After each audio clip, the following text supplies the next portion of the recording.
விளாத்திக்குளம் அருகே 12ஆம் வகுப்பு மாணவி பாலியல் கொலை செய்யப்பட்ட சம்பவத்தில் குற்றவாளிகளை கைது செய்ய கோரி திருச்செந்தூர் தூத்துக்குடி சாலையில் ஆறுமுகநேரி போலீஸ் செக் போஸ்ட் அருகே பெண்கள் சாலை மறியல் போராட்டத்தில் ஈடுபட்டனர்.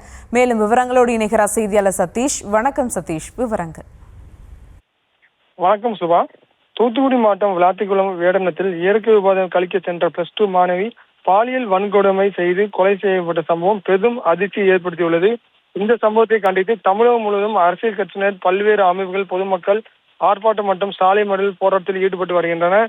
இந்நிலையில் இன்று காலை இந்த சம்பவத்தில் ஈடுபட்டவர்கள் கைது செய்ய கடுமையான தண்டனை வழங்கும்படி திருச்செந்தூர் தூத்துக்குடி சாலையில் ஆறுமுகநேரி போலீஸ் செக் போஸ்டில் அருகில் சுமார் 50க்கும் மேற்பட்ட பெண்கள் திடீரென சாலை மறியல் போராட்டத்தில் ஈடுபட்டதால் பெரும் பரபரப்பு ஏற்பட்டுள்ளது. சுமார் 1 மணி நேரம் இந்த மறியல் போராட்டம் நடைபெற்றது. இதனால் தூத்துக்குடி திருச்செந்தூர் போக்குவரத்து பாதிக்கப்பட்டது. சம்பவத்துக்கு வந்த திருச்செந்தூர் உட்கோட்ட டிஎஸ்பி மகேஷ்குமார் பேச்சுவார்த்தை நடத்தினார். அப்போது சிறிது நேரம் வாக்குவாதம் ஏற்பட்டது. தொடர்ந்து பேச்சுவார்த்தையில் உடன்பாடு ஏற்பட்டதை அடுத்து போராட்டத்தை கைவிட்டு பெண்கள் கலைந்து சென்றனர். சுபா, விவரங்களுக்கு நன்றி சதீஷ்.